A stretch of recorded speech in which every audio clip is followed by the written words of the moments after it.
I mean, truthfully speaking, I'm a scorer mentality first, so first shot in the fourth, first shot in the first, I mean, it don't really mean any difference to me, honestly. I've been shooting a lot of shots my entire life, so, I got a lot of confidence in myself. I know my value.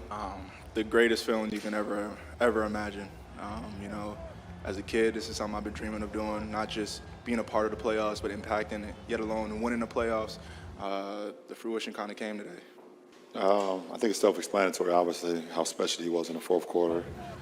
For him to be a young guy in this league and just consistently every single day showed up, be him tonight in that moment. And, the game ball definitely goes to him. We don't win without him. So it was a huge win, right, for the Lakers last night. They hunkered down defensively. They held Golden State to just 17 points in the final frame. That ties a playoff low for the Warriors. But I want to go back to that final possession, Richard. What did you see? Well, I saw a play that we're very, very familiar with in this league. It's been run for 20-plus years. It's a very, very good play. So let's roll the initial tape. Because, look, Lonnie Walker, the stud, the man. It was impressive. 15 seconds, 3. But listen to the origins of this play.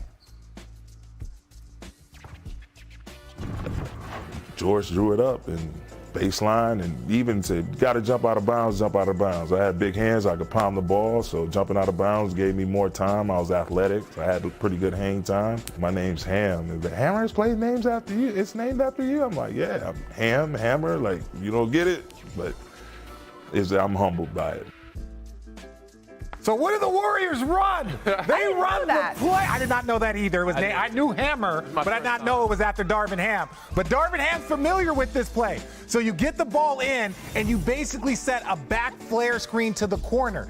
And it can cause confusion. But if you know the play, now there's multiple different variations. There's free throw line, or you can do it from the block. You can do it off the drive. But it was like they knew the play was coming, and it was like there was no outlet for Draymond. I mean, look at Dennis Schroeder's face. LeBron knew? There. I think LeBron knew that play before. He's seen it before in his time with 20 years of playing. You can't, I mean, everyone. First of all, don't say that. How many times have they run Hammer for you in your career? Quite a bit. Okay, San Antonio, yeah, for sure. And when I was in Lakers, yeah. That's what I'm saying. So everyone runs Hammer play, and it's not to criticize Steve Kerr for the play call, because there's like, okay, this is your read, this is your read, this is your read, but it is a very, very common play, and I think when they saw what they were setting up, it was pretty much like, okay, you go here, I've got this, everything was covered. Right, LeBron was literally just orchestrating the entire thing, saying, oh, wait, I've seen this a couple of times. This play is literally Everyone has seen it a couple of times. After our coach, really interesting.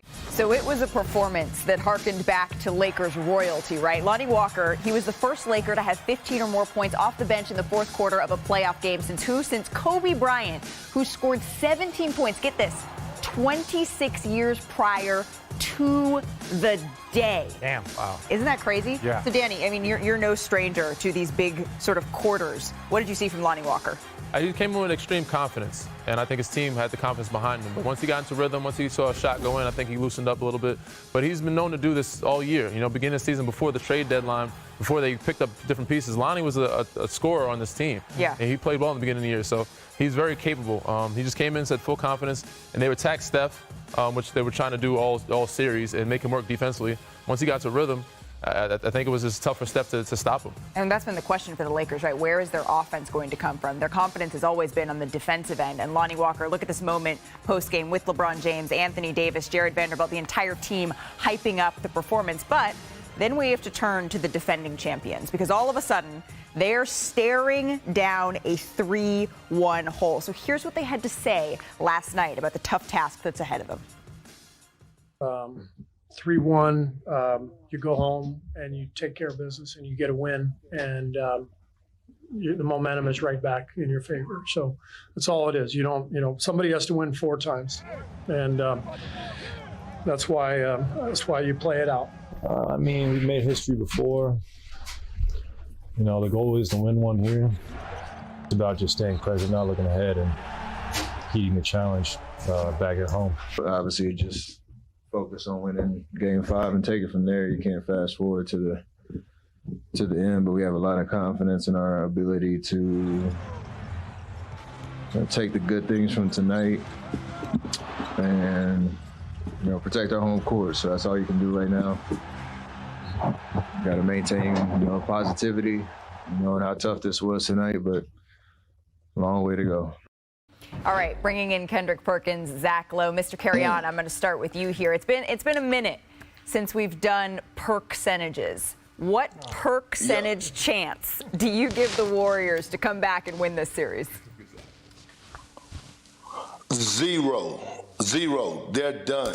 And look, I say that with the utmost confidence in the Los Angeles Lakers and LeBron James. And I don't want to hear about Klay Thompson and Steph and the horrible shots that they took late in the game, because we live with them when they do take them. I don't want to hear about Draymond Green turnovers, because he's been allergic to the basket all season long and he always looking to pass out. But let's talk about the Los Angeles Lakers and how they're legit title contenders. Let's talk about their depth. When you look at this playoff run that they're on right now, I've witnessed Austin Reeves, Rui Hachimura, Dennis Schroeder, D'Angelo Russell. I witnessed Lonnie Walker last night. Those guys have stepped up throughout the course of the playoffs, which shows me that the Lakers got great depth. And at what point are we going to sit back and say, you know what? This team is actually built to contend for a title. When are we going to say that this team actually has a championship caliber defense? They shut them down. They were on their behinds like apple bottom pants to start that fourth quarter. Closed the gap within a minute and a half, right? And tied the game. So holding the team to 17 points, we got to give credit where credit's due when we talk about playing defense at its highest level. And when I look at the Los Angeles Lakers, they have been consistently, since the second part of the season on to this part of the playoffs, the best defensive team in the league. I'm sorry, I just had a flashback to the acid-washed apple-bottom jeans that I definitely used to wear. But Zach, I was going to ask you, what percentage do you think, what do you think of those percentage chances, if they're too high or too low, but you can't get any lower than zero? So I'm going to go this way. What do you think is the biggest reason to be optimistic that the Warriors can pull off a comeback? Well, first of all, I want to applaud Perk for his percentage consistency, because the last time we did this, he said the Lakers had a 100% chance of coming out of the West like a month ago. So naturally, the Warriors would have a 0% chance of rallying to come back in this series. So Perk is on point with the mathematical consistency. Look, the biggest reason for optimism, if there is any, is that the Warriors have home court advantage. And it's just a different animal being down 3-1 when you've got 5 and maybe 7 at home. You got to win one road game. But here's the thing. As great as the Warriors are, as much respect as we all have for the Warriors, and I think they may have found a little something last night with that lineup with Moody, along with the core 4 starters and Draymond at center. We could talk about that later, maybe.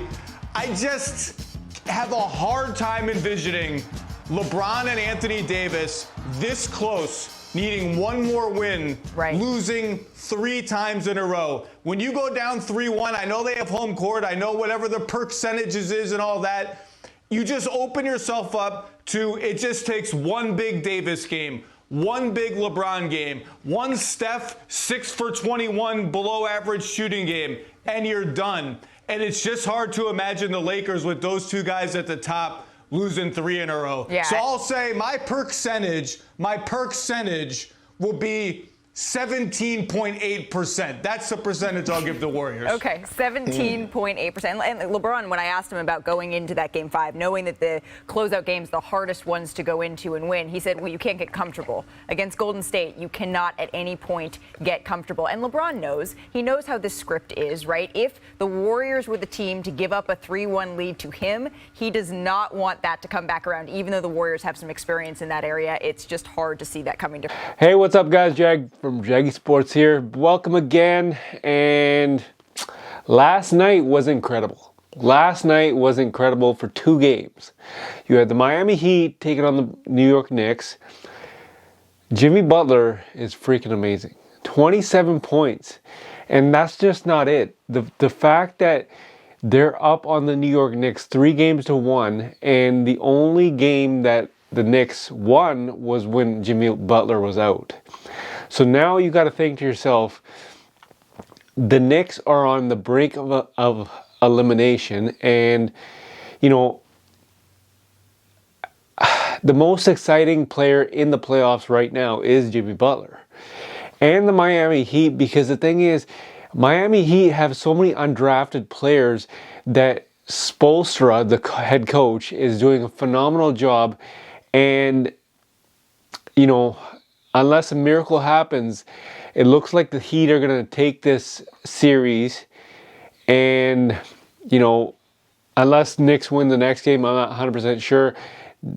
I think the Heat will end up in the conference finals against either Boston or Philly. I'll get into that in a second. Now let's go over to the Western Conference. Last night, the Lakers defeated the Golden State Warriors. Lonnie Walker, number 4. I'm just repeating what Charles Barkley said on TNT broadcast Inside the NBA. The guy's hilarious. But Lonnie Walker, true professional, he never got any playing time after the trades happened, blah, blah, blah. And now all of a sudden, you know, last night in the fourth quarter, he dropped 15 points, pretty much carried the Lakers because, let's just face it, if they didn't have Lonnie Walker, they would have had a tough time beating Golden State. Now, Golden State is also on the brink of elimination, but you don't know, right? These are the defending champions. Steph Curry might go insane in Game 5. Klay Thompson is due for a bounce-back game. We all know that. Jordan Poole didn't get any points last night, but you never know. It could happen in Game 5. So I'm not going to say this team's going to win, that team's going to win, but it looks like, according to the on paper, the Lakers would make the conference finals, because I think it's 78% of the teams that are up 3-1 actually win the series. We don't know that 100%. Just take a look at 2016 finals when LeBron James and the Cavs came back from a 3-1 deficit to defeat the Golden State Warriors. So anything could happen. Anything could happen. Now, let's take a look at tonight's games. You have the Suns taking on the Denver Nuggets, tied 2 apiece. I didn't see that coming, but, you know, with Chris Paul out, they're moving a lot quicker, and Monty Williams is using his bench more. Now, with that being said, Chris Paul is out again tonight. So who's going to win this matchup tonight? Is it the Suns or is it the Nuggets?